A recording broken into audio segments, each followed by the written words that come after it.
Welcome back to Totally Pointless. We cover some pretty out there stuff on this show, but today's deep dive is well, this one is really something else. We're talking about a president-elect who's also a convicted felon, Yeah. Donald Trump. I mean, it's totally unprecedented. It's uncharted territory in American history. All the Yeah. CBS News reports are laying it out, with legal experts trying to weigh in and figure out just what this means. It's a lot to unpack. So let's get into it. The case is about these hush money payments made to Stormy Daniels back in 2016. Could you give us like a quick rundown of the actual charges and the verdict? Sure. So Trump was convicted on 34 felony counts of falsifying business records. It all ties back to those payments. And this wasn't, some split decision or anything. The jury was unanimous. Wow, 34 counts. That's a lot. Now, I remember there was so much talk about the sentencing. What did the judge decide? Well, Judge Merchan ended up giving Trump what they call an unconditional discharge. And that's actually pretty unusual for a felony conviction. It basically means he has a criminal record, but he won't face any jail time. No fines, no probation, nothing like that. So basically no actual punishment, just a formal acknowledgement of the crime. That seems pretty lenient for a felony, don't you think? It does. And Judge Merchan actually addressed that directly. He said, and I quote, "It is the legal protections afforded to the office of the President of the United States that are extraordinary, not the occupant of the office." So it's like they're protecting the institution, not the man.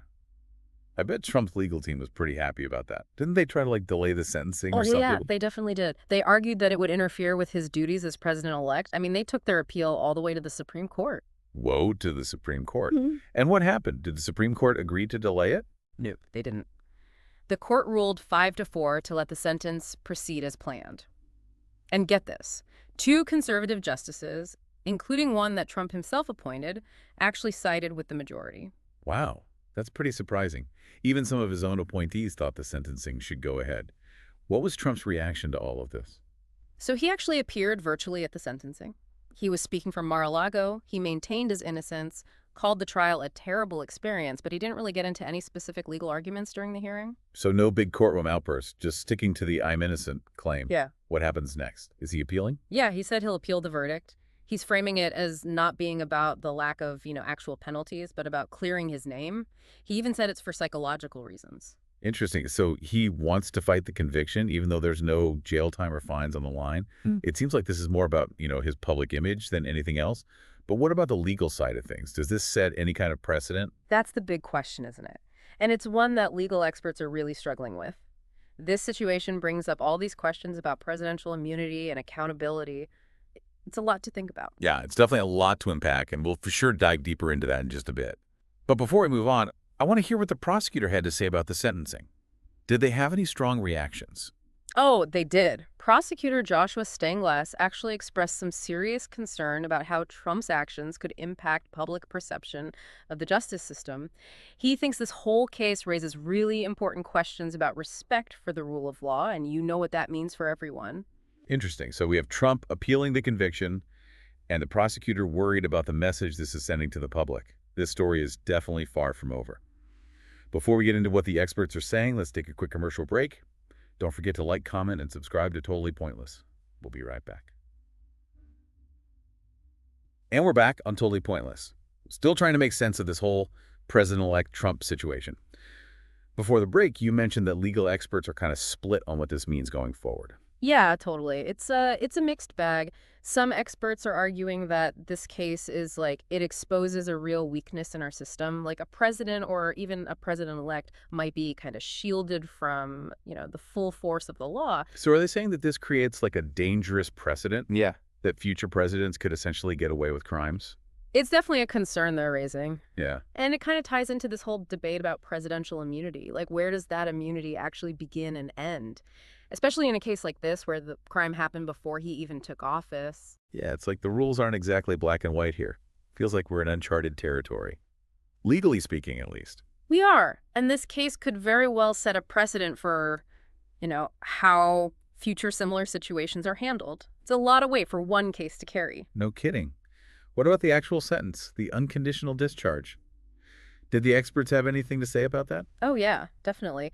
There's been a lot of discussion about whether the lack of, traditional punishment like weakens the idea of justice. Hmm. Criminal defense attorney Caroline Palisi, she argued that one of the key principles of our justice system is retribution. Like, the punishment should fit the crime. And in this case, it seems like that principle wasn't really applied. Is that what they're getting at? Exactly. Palisi even pointed out that this lack of consequences could actually erode public faith in the fairness and effectiveness of the entire justice system. Like, does it raise questions about whether everyone is truly equal under the law?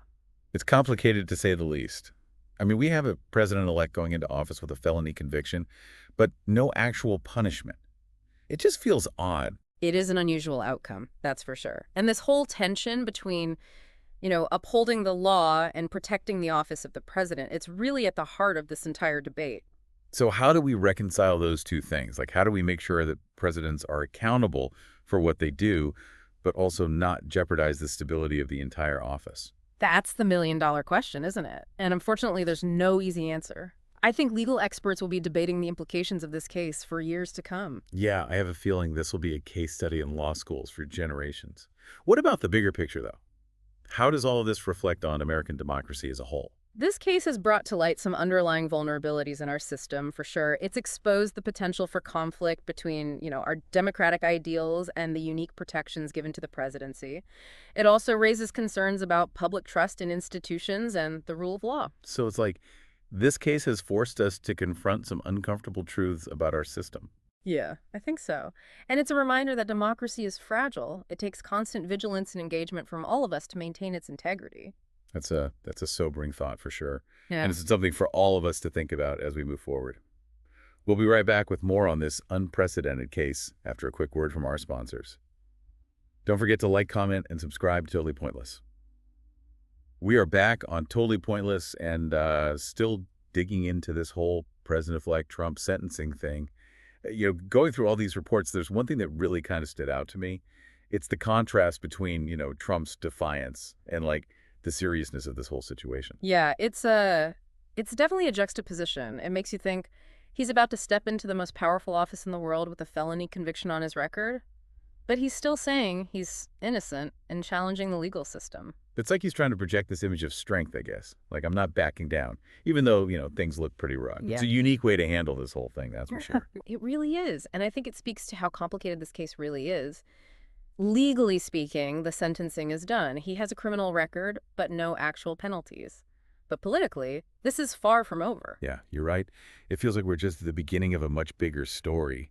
This conviction, even without any real punishment, is going to cast a long shadow over his entire presidency. Absolutely. This case has ripped open these huge divisions in American society, not just politically, but in how we even view the rule of law.